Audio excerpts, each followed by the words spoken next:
بسم اللہ الرحمن الرحیم۔ ناظرین، آپ دیکھ رہے ہیں طاہر وائس آفیشل۔ ڈاکٹر محمد کمال اسماعیلی کا تعلق مصر سے تھا۔ وہ پہلا انجینئر تھا جس نے حرمین شریفین کے توسیع منصوبے کی تعمیر اور عمل درآمد کے لیے اختیارات سنبھالے۔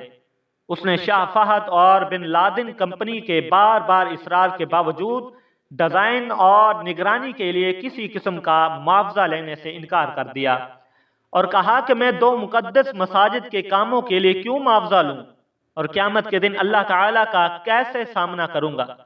اس کی عمر تقریباً 100 سال سے زائد تھی اور دنیا اور میڈیا کی چکا چون سے ہٹ کر گمنام رہ کر حرمین شریفین کی خدمت کی۔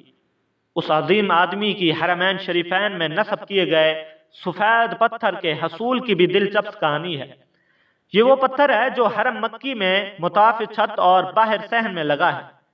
اس کی خصوصیت یہ ہے کہ گرمی کو جذب کر کے فرش کی سطح کو ٹھنڈا رکھتا ہے۔ یہ پتھر ایک ملک گریس میں ایک چھوٹے سے پہاڑ میں دستیاب تھا۔ وہ سفر کر کے گریس گئے اور حرم کے لیے کافی مقدار میں تقریباً آدھا پہاڑ خریدنے کا معاہدہ کیا اور حرم مکہ میں پتھر کی تنصیب مکمل کی۔ 15 سال بعد سعودی عرب حکومت نے ایسا ہی پتھر مسجد نبوی میں بھی نصب کرنے کو کہا۔ انجینئر محمد کمال کو جب بادشاہ نے مسجد نبوی میں ویسا ہی ماربل لگانے کو کہا تو وہ بہت پریشان ہوا، کیونکہ کرۂ ارض پر واحد جگہ گریس ہی تھی جہاں یہ پتھر دستیاب تھا، جبکہ آدھا پہاڑ تو وہ پہلے ہی خرید چکے تھے۔ انجینئر محمد کمال بتاتے ہیں کہ وہ گریس میں اسی کمپنی کے چیف کے پاس گئے، اسے ملے اور ماربل کی بقایا مقدار جو بچ گئی اس کے بارے میں پوچھا تو چیف نے بتایا کہ وہ ماربل تو ہم نے آپ کے جانے کے بعد ہی بیچ دیا تھا، اب تو 15 سال ہو گئے ہیں۔ کمال بہت پریشان ہوا اور میٹنگ چھوڑ کر جانے لگا تو آفس سیکرٹری سے ملا اور گزارش کی کہ مجھے اس آدمی کا پتہ بتاؤ جس نے بقیہ تمام ماربل کی مقدار خریدی۔ تو اس نے کہا پرانا ریکارڈ تلاش کرنا بہت مشکل ہے، لیکن آپ مجھے اپنا فون نمبر دے جائیں، میں تلاش کرنے کی کوشش کرتی ہوں۔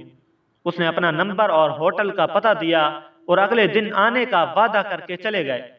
دفتر چھوڑنے سے پہلے کمال نے سوچا کہ مجھے کیا ضرورت ہے کہ کس نے خریدا، اللہ تعالیٰ خود ہی کوئی بندوبست کر دے گا۔ اگلے دن ایئرپورٹ جانے سے چند گھنٹے قبل اسے فون کال آئی کہ مجھے ماربل کے خریدار کا پتہ مل گیا ہے۔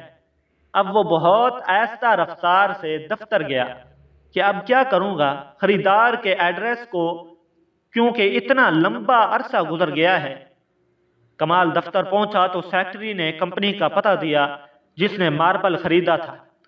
جب کمال نے پتہ دیکھا تو کچھ دیر کے لیے اس کا دل دھڑکنا بند ہو گیا، پھر زور سے لمبا ایک سانس لیا، کیونکہ وہ کمپنی جس نے ماربل خریدا تھا وہ سعودی کمپنی تھی۔ کمال نے سعودیہ کی فلائٹ پکڑی اور اسی دن وہ سعودی عرب پہنچا اور سیدھا اس کمپنی کے دفتر پہنچا اور ڈائریکٹر ایڈمن کو ملا اور پوچھا کہ آپ نے اس ماربل کا کیا کیا جو گریس سے خریدا تھا۔ اس نے کہا مجھے یاد نہیں۔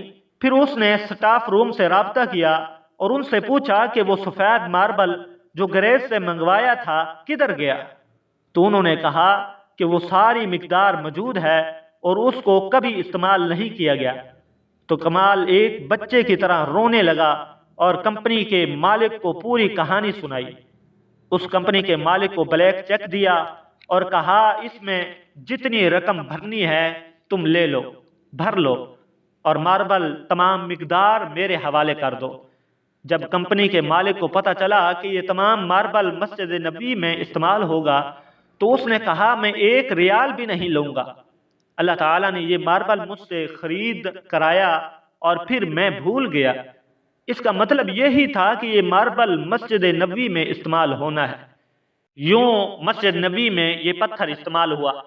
ناظرین، اگر آپ کو ہماری یہ سٹوری پسند آئی ہے تو چینل کو سبسکرائب کرنے کے ساتھ ساتھ ویڈیو کو لائک بھی کر دیں۔ دعاؤں میں یاد رکھیے گا۔ اللہ حافظ۔